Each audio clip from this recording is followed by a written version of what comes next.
Check पर स्वागत लोपामुद्रा आपण देखुछन्ती कलिंग भारत देखिबा वर्तमान समय देश एवं राज्यर गुरुत्वपूर्ण खबर जहाँ प्रति सेकेंड आपण पाख आखरे एवं देश दुनिया रे घटी थाए जहाँ आमे कहि थांती राजनीति।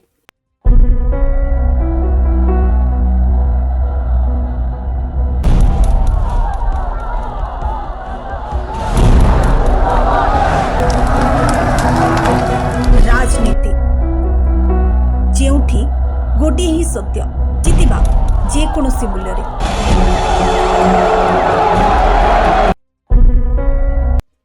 राजनीति रे देखिबा वर्तमान समय राजनीतिक गुरुत्वपूर्ण खबर तेबे राज्यसभा सांसद कपिल सिब्बल उपराष्ट्रपति जगदीप धनखड़ इस्तफा पर प्रतिक्रिया रखी कहिसेंती जे तांकर कौनसी पत्ता वर्तमान मिलू नाही एवं एथि सहित से कहिसेंती जे पूर्वरु मु लापता लेडीज विषय रे सुनिथिली वर्तमान प्रथम थर पय लापता उपराष्ट्रपति विषय रे सुनिछि तांकर कौनसी खबर मध्ये मिलू नाही मु फोन करिथिली तांकर पीए प्रथमे फोन उठाइथिले एवं से आराम करूछंती बोली कहिथिले किंतु तापरे केही भी फोन रिसीव करि नथिले जहा लागुछि वर्तमान समय रे तांको केवल विरोधी माने ही रक्षा करि परिबे। जुलाई को धनखड़ साहब ने अपना इस्तीफा दिया, आज 9 अगस्त हो गई और उनके बारे में हमें मालूम ही नहीं कि वो कहाँ हैं।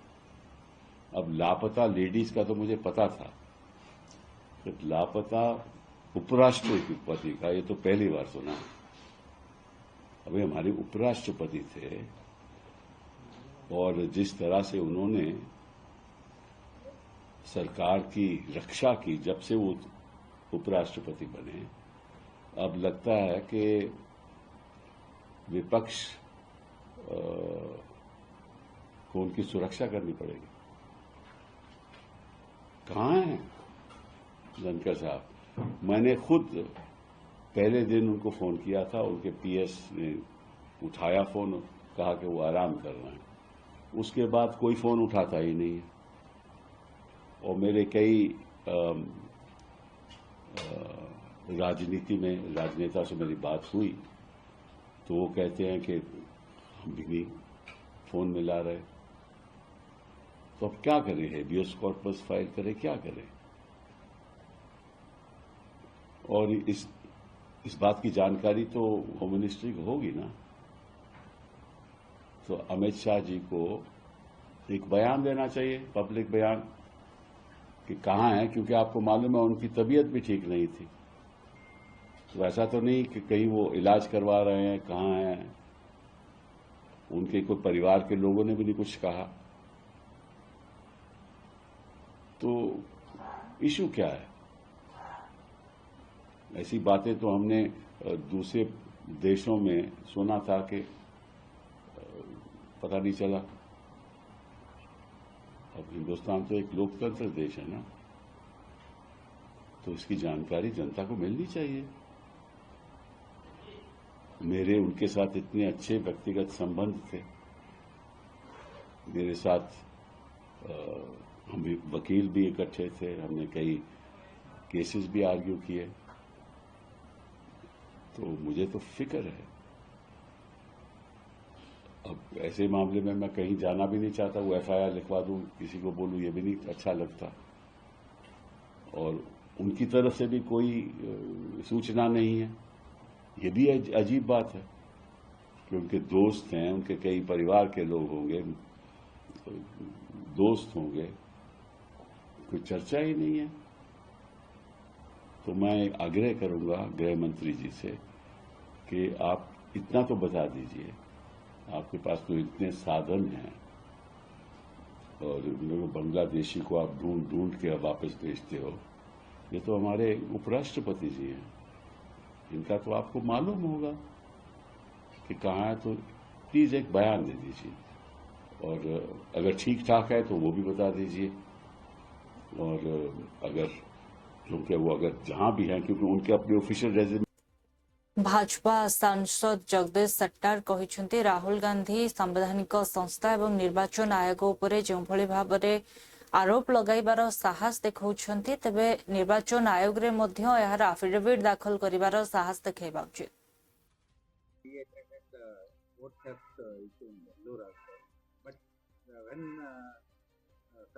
When election commission asked him to submit the affidavit, He declined, and D.K. Shivakumar have submitted a memorandum to the. Accordingly, yesterday also I committed that if he has any guts, Rahul Gandhi has any guts to make allegations against election commission or any fake voters are there, he ought to have filed the complaints with all details, filed complaint before the election commission in his name only. He has to sign, he has to file affidavit, he has to sign. If not, it is all bogus allegations, unnecessarily creating a problem, unnecessarily creating a hype against the Modi ji to down the Modi ji image. He is doing all these things, but Modi ji image will not come down. He is a great leader, and under his leadership, India has become a richest country, developed country. Now it is going to reach third position in the entire world. So there are no issues against Modi ji to criticize his government. So Rahul Gandhi, being as a opposition leader, he has not argued anything in the parliament. He is not debating anything in the parliament. He is not going to approach the law of justice, legal battle. And even in the election commission also, he ought to have submitted all the details and making allegations. Even election commission challenged him, but nothing is done. So all these allegations are bogus. Sir, do you agree that, as he has taken a oath in Parliament, he not need to file a affidavit in front of election commission? And then what is the importance of the affidavit? It is a procedure, rules, not only in the parliament. If I am MP, I have taken oath, but in any other courts matters in others, we will file the affidavit. Why is afraid?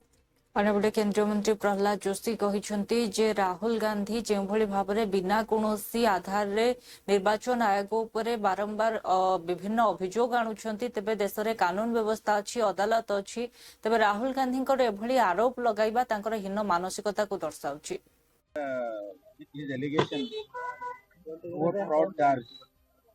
Yesterday, I have in detail, I have reacted in Delhi, and I would also like to tell him there are laws in the country, and court of law is there. Instead of doing any activity, after almost nearly about more than a year, more than almost 14 months, without any basis, he is alleging, which are baseless, bogus, immature, and it speaks of his irresponsibility. Sir, why not in Karnataka? Opposition says Congress helping Kerala amid fund crunch, taking into the JDS slammed Chief Minister Siddaramaiah and DCM indifference to the Kannadigas during times of distress in Kerala and Wayanad last year. The Congress government granted rupees 20 crores for a Wayanad landslide relief effort, and previously gave rupees 15 lakh in compensation to a Kerala resident trampled by an fund. See, it is because of this Nakali Gandhi family related, means it is Priyanka Vadra's constituency now. Previously, it was Rahul Gandhi's constituency. Karnataka's budget and fund is being diverted there because Kerala there is a Communist Party government. Though they are in Indi Gathbandhan, they are not ready to support any of the Congress. They are not ready to meet any of the Congress demands, and they are just trying to brush aside Congress Party and its leader there. That's why these people, Karnataka CM and Deputy CM, to save their chair, they are diverting the funds of the Karnataka, which genuinely it should reach to the poor people. Whereas if there is any attack from the elephant here in Karnataka and somebody dies, there they will give 5 lakh or 10 lakh. Whereas in Priyanka constituency, they have said it is 15 lakh. And what is the defense or justification they have given? Justification is that elephant was from Karnataka. How could they come?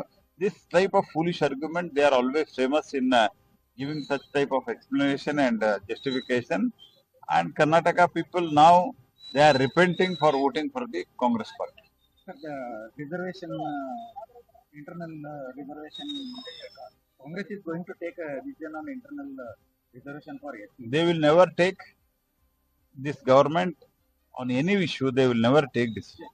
Sir, The State Education Policy Commission has recommended there is no need to teach the Hindi as the third language in Karnataka. We have never told to teach any third as a Hindi as a third language or any language as a third language. We have said at least our children should learn 3 languages, and one is mother tongue or the regional language is compulsory. Second thing, any other 2 language. We have not said this language or not that language. We have never said that. Why you are trying to make it unnecessary issue out of non-issue? ୟୁବିଟିର ନେତା ଆନନ୍ଦ ଦୁବେ କହିଛନ୍ତି ଯେ ରାହୁଲ ଗାନ୍ଧୀ ସମ୍ପୂର୍ଣ୍ଣ ସଂସ୍ଥାକୁ ନେଇ କୌଣସି ପ୍ରତିକ୍ରିୟା ରଖିନାହାନ୍ତି କିମ୍ବା ସଂସ୍ଥାକୁ ବଦନାମ କରିବାକୁ ଚେଷ୍ଟା କରୁନାହାନ୍ତି ବରଂ ସେ କହିଛନ୍ତି ଯେ ଯେଉଁ ଯେଉଁ ସ୍ଥାନରେ ଅନିୟମିତତା ହୋଇଛି ଏଥିପାଇଁ ଦାୟୀ କିଏ ଏବଂ ଏଥିସହିତ ଆନନ୍ଦ ଦୁବେ ଜ୍ଞାନେଶ କୁମାରଙ୍କୁ ନେଇ ମଧ୍ୟ ପ୍ରତିକ୍ରିୟା ରଖି କହିଛନ୍ତି ଯେ ବିଜେପିର କଠପୁତଲି ଭାବରେ ସେ ନାଚୁଛନ୍ତି। वो लगातार राहुल गांधी पर आरोप कर रही है कि बार बार आरोप करने के बाद देखिए, राहुल गांधी जी दिल्ली में प्रेस कॉन्फ्रेंस कर रहे हैं, राहुल गांधी जी कर्नाटका में प्रेस कॉन्फ्रेंस कर रहे हैं। राहुल गांधी जी पूरे सिस्टम पर सवाल नहीं उठा रहे हैं। राहुल गांधी जी कह रहे हैं कि जहां जहां गड़बड़ियां हुई हैं, जहां जहां अनियमितता बरती गई, उसका जिम्मेदार कौन है। एक जमाना था, आपको याद होगा कि टीएन शेषन साहब का नाम देश के बच्चे बच्चे को पता था। आज ज्ञानेश कुमार जी का नाम सिर्फ राजनीतिक लोगों को ही पता है। क्यों? क्योंकि ज्ञानेश कुमार जी पूरी तरह असफल हो गए हैं। ज्ञानेश कुमार जी एक प्रकार से कठपुतली बन गए हैं, केंद्र सरकार के अधीन हो गए हैं। राहुल गांधी जी अगर कह रहे हैं कि फर्जी वोटर बढ़े हैं, राहुल गांधी जी कह रहे हैं कि महाराष्ट्र में लाखों वोटरों की बढ़ोतरी 5 महीने में हो गई जो 5 वर्ष में भी नहीं हो पाई। राहुल गांधी जी कह रहे हैं कि एक ही पते पे 50 लोग वोटर बने हैं, एक ही वोटर 10 जगह वोट कर रहा है। तो इन सबका जवाब तो देना पड़ेगा चुनाव आयोग को। चुनाव आयोग ये कैसे कह के बच सकता है कि राहुल गांधी जी झूठ बोल रहे हैं या राहुल गांधी जी लापरवाह हैं। अरे वो नेता प्रतिपक्ष है, उनके पास सबूत है। वो जो सबूत दिखा रहे हैं वो सब कुछ चुनाव आयोग के डोमेन में है, चुनाव आयोग के पोर्टल पे। राहुल गांधी जी अगर कह रहे हैं कि डिजिटल वोटर आईडी होनी चाहिए तो उससे समय बचेगा। एक मोबाइल के क्लिक पर आप देख सकते हैं, वेबसाइट पर आप देख सकते हैं, लेकिन नहीं है। हार्ड कॉपी इकट्ठा करने में कितना समय लग रहा है, 6-6 महीने का समय लग रहा है। ये तो अध्ययन करते पता चल रहा है ये कितनी अनियमितताएं बरती गई हैं। तो अगर लोकतंत्र में, संविधान में जो चुनाव होते हैं, जो वोटिंग का अधिकार होता है, अगर उसी में धांधली हो गई तो फिर हमारी जो लोकतंत्र है, हमारा जो संविधान है, हमारी जो लोकतंत्र, ये तो हुकुमशाही की तरफ बढ़ जाएगी, ये तो तानाशाही की तरफ बढ़ जाएगी। एक व्यक्ति जब तक मैनेज करना जानेगा तब तक वो सत्ता पे बैठा रहेगा, दूसरा कोई आ ही नहीं पाएगा, जनता की आवाज बन ही नहीं पाएगा।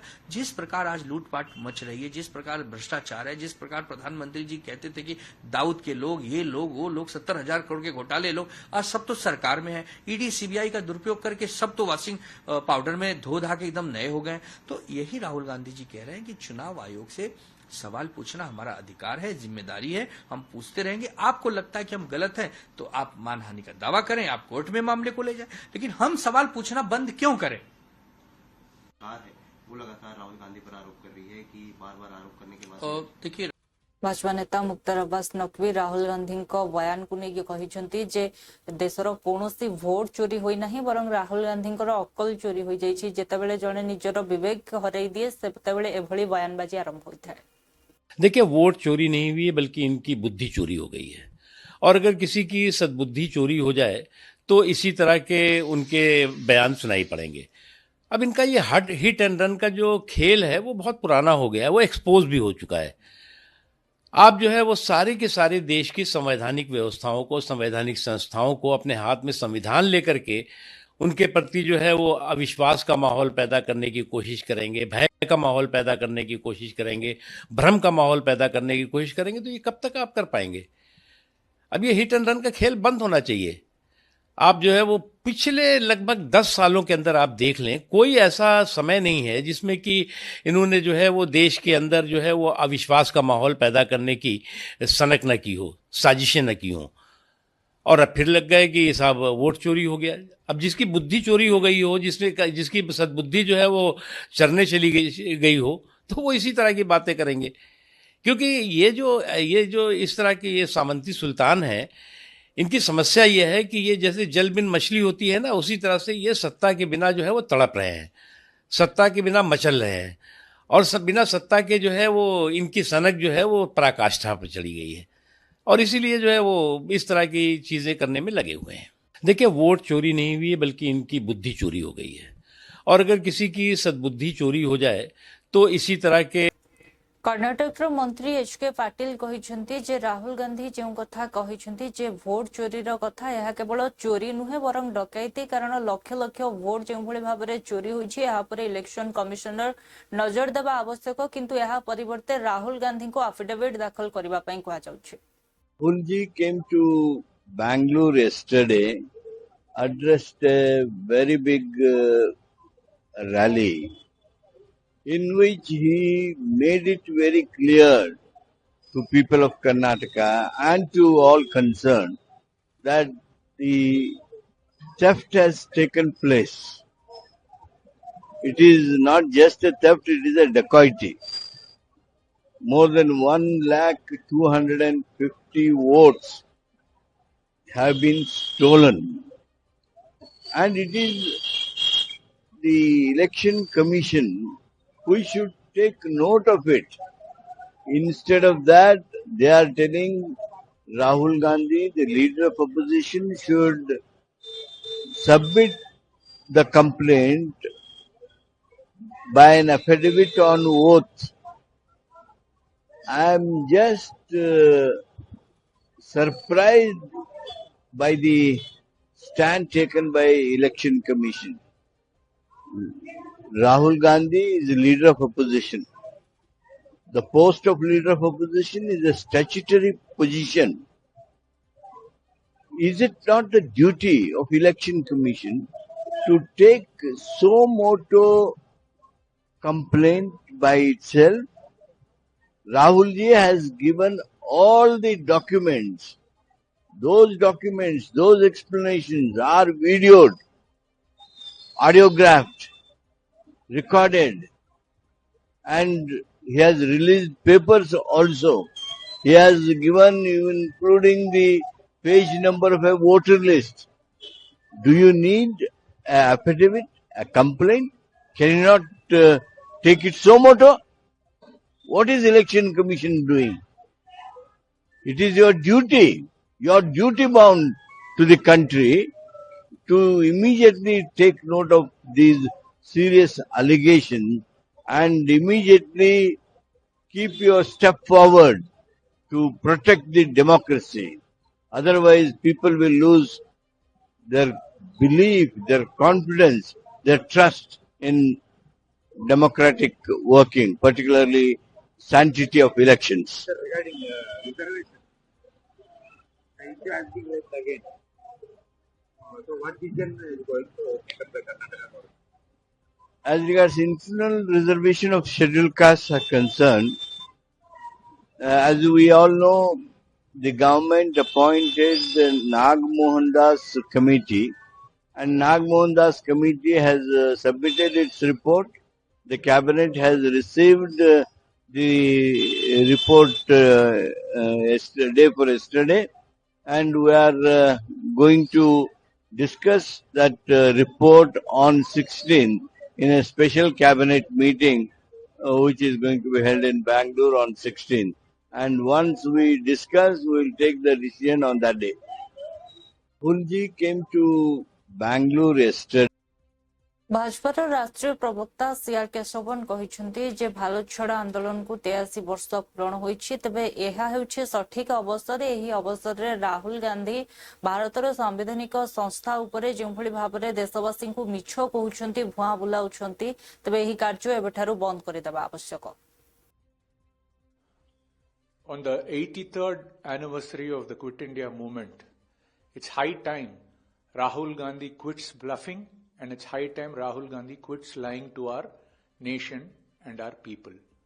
Rahul Gandhi's long litany of lies have been conclusively debunked, and his multiple falsehoods are now tumbling out of the closet.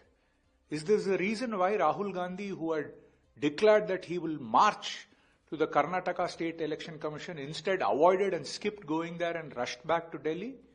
The fact is that Rahul Gandhi suffers from an integrity deficit and an honesty deficiency, and his pathetic attempts to mislead and misinform have now miserably flopped. After his press conference, see what has come out and how his falsehoods have been exposed. he talked about a family of fake voters saying their photos were unclear. Now the families have come out and shown their original epic cards, and their names are Om Prakash Bagri, his wife Saraswati Devi Bagri, and daughter Mala Bagri. See how Rahul Gandhi insults the dignity of honest citizens. And then you had the case of Mr. Aditya Srivastava, where Rahul Gandhi said he was voting in 3 states. And the facts have come out that originally from Lucknow, Mr. Srivastava had moved to Bombay in 2016 and in 2021 to Bangalore, and he has followed due procedure and updated his voter roll information legally according to prescribed law. And Rahul Gandhi, alleged baselessly he was a fake voter. Then Rahul Gandhi went on to falsely claim there were 80 people living in a 120 square foot room. And look at the way Rahul Gandhi has targeted poor migrants. This is a place where poor migrants had, using rental agreements, had got voter IDs and moved on to get jobs. And these migrants are hardworking people who work honestly to earn a living. And see the way Rahul Gandhi attacks. And to top it, Rahul Gandhi said because of all the exposés he was making, Election Commission shut its website down in 3 states. It was fact-checked because the Election Commission websites were very much having the electoral data available, and Rahul Gandhi was again caught red-handed lying. Now, probably this is the reason why Rahul Gandhi avoided going to the State Election Commission and also is avoiding signing the affidavit, because if he signs the affidavit and makes false claims like this, he is punishable both under the RP Act and the Bharatiya Nyaya Sanhita Act. The truth is very, very clear. Rahul Gandhi is a desperate failed politician trying to mislead people, and all his lives, in the first 2 days, you've seen so many exposés of his baseless claims. Imagine what will happen going forward. But Rahul Gandhi, said yesterday when said, why won't he file an affidavit? He says, I've taken an oath in Parliament. Everybody knows what scant respect Rahul Gandhi has for Parliament. The way he comports himself. This is the Rahul Gandhi who winked inside, Parliament. And he talks about taking an oath in Parliament. It's very, very unfortunate. But more importantly, Rahul Gandhi, with his press conference and successive meetings, he has targeted citizens, targeted poor immigrants, and also endangered their safety and insulted their dignity. Rahul Gandhi. Maharashtra मंत्री छगन भुजबल महाराष्ट्र थिबा अगस्त क्रांति मैदान रे जो भारत छाड़ आंदोलन समय जो मैंने शहीद होते स्वतंत्र सेनानी मानू श्रद्धांजलि जणाइथिले सेमानक स्मृतिचारण करथिले। एथि सहित तारीफ को नजर रखी प्रधानमंत्री मोदी छोट छोट उद्योग एवं जो स्वदेशी द्रव्यर उद्योग उपरे देथिबा आह्वान को मध्य समर्थन करथिले। आज क्रांति दिन है, आप अभिवादन करने जो है अगस्त क्रांति मैदान आए हैं, क्या भावना है आज की आपकी? ये देखिए कि आज हम जो है आजादी में हैं, हम बोल सकते हैं, लिख सकते हैं, भाषण कर सकते हैं, हम नौकरी कर सकते हैं, उद्योग कर सकते हैं, घर बना सकते हैं। ये सब जो है आजादी के पहले नहीं था। 150 साल एक अंग्रेज यहाँ बैठे थे और देश को लूट भी रहे थे, और उसके लाला लजपत राय हो या और कई सारे जो है नेताजी सुभाष चंद्र बोस से लेकर पंडित जवाहरलाल और महात्मा गांधी, सभी लोग जो है लड़ रहे थे कि हमारा देश आजाद होना चाहिए।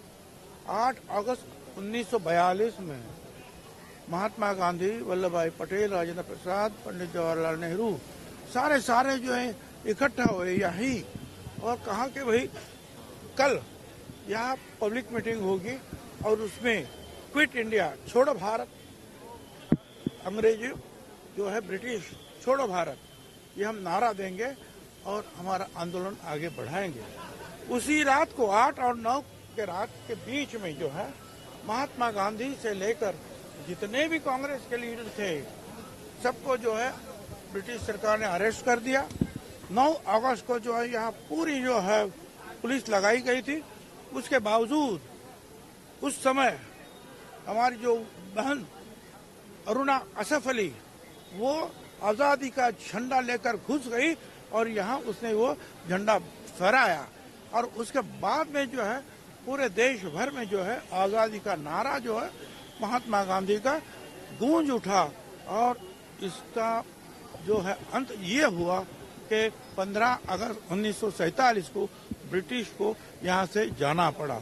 तो इसलिए जो है हम यहाँ 9 अगस्त को जो है क्रांति मैदान, जिस क्रांति दिन भी जो इनको कहलाते हैं, सब लोग आकर जो है हमारे जितने भी हुतात्मा है, शहीद है, उनको वंदन करते हैं। तुषार टैरिफ लगाया है, उसे लेकर क्या कहते हैं कि क्या डोनाल्ड ट्रंप ने जिस तरीके से टैरिफ लगाया है? अब यह टैरिफ जो है, देखिए ये एक ज्यादती है, अन्याय है, मगर मैं फिर से वो दोहराना चाहूंगा कि महात्मा गांधी ने भी स्वदेशी का नारा दिया था कि ब्रिटिश हमको जो है अगर हटाना है तो हम अपने बनाए हुए कपड़े पहनेंगे, अपने बनाए हुए जो वस्तुओं का जो है इस्तेमाल करेंगे। और आप जानते हैं कि बाबू गेनू जो है, उन्होंने भी जो वो ब्रिटिश माल जो था उसके ट्रक के सामने जो सो गए और अपनी जान दे दी, शहीद हो गए बाबू गेनू। तो वही बात आज भी जो है नरेंद्र मोदी साहब हमारे प्रधानमंत्री बोल रहे हैं कि जब अमेरिका जैसे जो लोग हम पर अगर ट्रंप जो है अन्याय कर रहा है तो फिर हम भी जो है हटेंगे नहीं। उन्होंने भी स्वदेशी का नारा दिया है। फिर से इतिहास दोहराना शुरू हो गया। हम अपनी बनाए हुए वस्तुओं का इस्तेमाल करें, खरीदारी करें। धन्यवाद। अन्यपटे समाजवादी पार्टी पूर्वतन सांसद एसटी हसन कहते जे उत्तरकाशी जो भाव में बादल फटा वर्षा कारण अघटन घटला से कहते जे मु कही जे दुईटी प्रमुख कारण रही जो भाव में जंगल काटी सफा करा प्रथम कारण और द्वितीयटी हूँ मंदिर मस्जिद और दरगाह उपर बुलडोजर चलाइबा उचित नुहे किंतु मीडिया मंदिर मस्जिद और दरगाहर कथा कहते किंतु मंदिर कथा कहूना से कथा कहते आमको सृष्टि कर रचयिता मंदिर मस्जिद और दरगाह रही था जदि आम सेठारे बुलडोजर चलेबा से आम रचयिता खुशी है कि बोली से प्रश्न करते। मैंने कहा था कि हमने इकोसिस्टम बिगाड़ रखा है, अंधाधुंध कटान हो रहा है, ये भी वजह है। और दूसरी वजह जो हम मस्जिद दरगाह और मंदिरों पे हमें बुलडोजर नहीं चलाने चाहिए। मंदिर का जिक्र नहीं कर रहे हैं, दरगाह और मस्जिद का जिक्र कर रहे हैं। तो हम एक धार्मिक व्यक्ति हैं और पूरा हिंदुस्तान में मेजॉरिटी धार्मिक लोगों की रहती है। मंदिर के अंदर, दरगाह के अंदर, मस्जिद के अंदर अपने पैदा करने वाले की इबादत होती है, पूजा होती है। जब उनके ऊपर बुलडोजर चल रहा है तो क्या वो पैदा करने वाला हमसे खुश होगा? जब वो हमसे नाराज होगा तो क्या उसका रहम और उसकी कर्सी हमारे साथ होगी? मेरा अपना पर्सनल मानना ये है, और मैं समझता हूँ जो अच्छे हिंदू हैं उनका भी यही मानना है कि मंदिरों के ऊपर और मस्जिदों के ऊपर बुलडोजर नहीं चलने चाहिए। भले से आप खाली करा लें, 150-150 साल पुरानी दरगाहों के ऊपर बुलडोजर चले तो वो कौन सा अतिक्रमण था? चलिए आप जंगल में थे, आप खाली करा लिए। जब आप खाली करा लें उसमें कोई किसी को आने जाने मत दिए, बुलडोजर तो मत चलाइए। तो हमारा ये मानना। देखुले वर्तमान समय गुरुत्वपूर्ण खबर को नहीं राजनीति समय हो ब्रेक पर खबर प्रसारण जारी रहिबो। देखुथांतु कलिंग भारत।